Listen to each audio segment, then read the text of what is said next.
وطرقها الخرات كدي الجلوة وبالمعيزات قرني والصبطي وقوف تشيت نقونة والخيلات قانا وتويز زميت وتوف من قلب العبد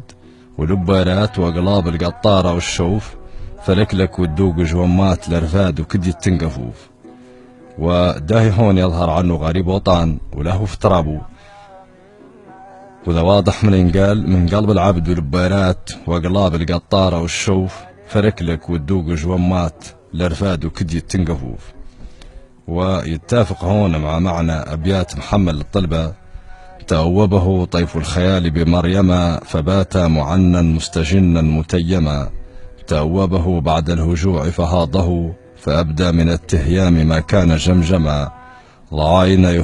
يهديهن في كل نجعة من القوم مناف إذا هم صمما، تحملنا أن قد شمن من جال تيرس مخيلا بها ألقى البعاع وديما، فخبرهم روادهم بعد 7 بما سرهم أن جاد فيها فأفعما. يتفقوا مع معنى هذا الأبيات من ينقال: يلا لي ما بعد قرقات النقعة وطرقها لخرات كدي الجلوة وبالمعيزات قرني والصبطي وقوف تشيت نقونة والخيلات قانا وتوزز ميت وتوف. ويتفقوا هون الاثنين في تفقادهم اللوطان وعزتها عليهم،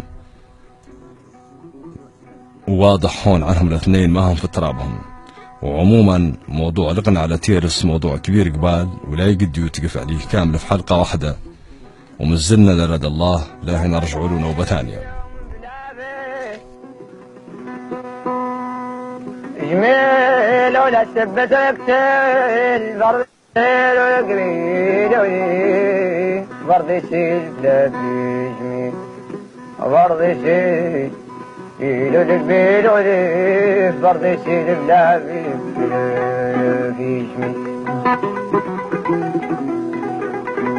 قاعد الحلة تهماني سجلاتي عم بعد اوطاني ماني مسقت شيني والله تايب الشديد أجل شذاني ماني ناسيت فقدت ثقيت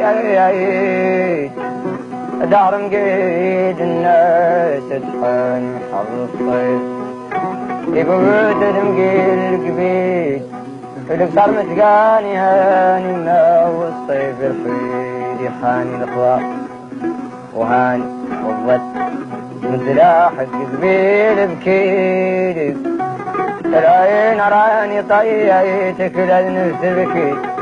الجبيل بسيل تمر عين اليوم بلاك بالجميل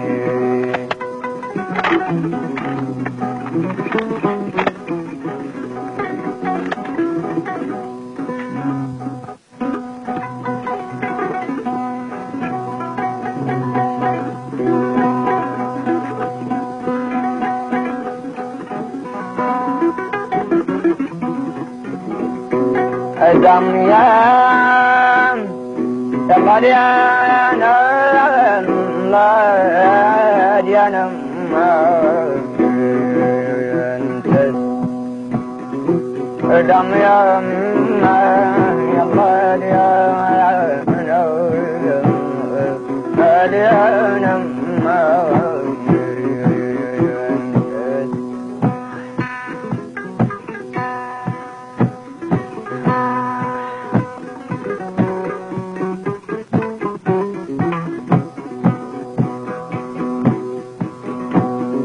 دم يا يلا دينا دينا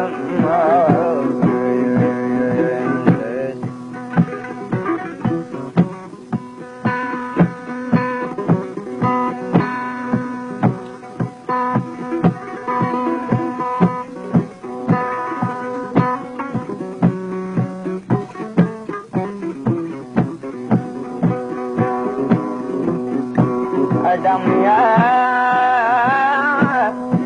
يا من درتي يا من درتي عنكم رد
وبهذا أعزائي المستمعين نعود الحق لباب الأسئلة، ولا نحتاج نعلل وصايا الأصدقاء البرنامج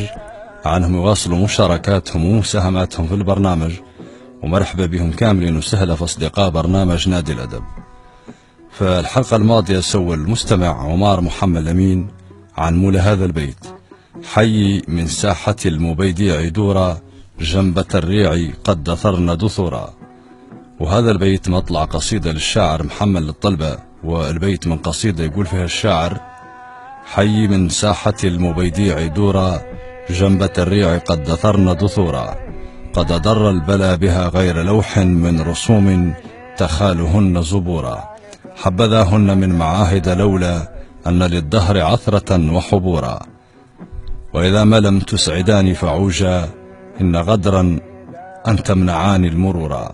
ومشكور المستمع عمار محمد أمين على اهتمامه بالبرنامج، ومرحبا به وسهلا في أصدقاء برنامج نادي الأدب.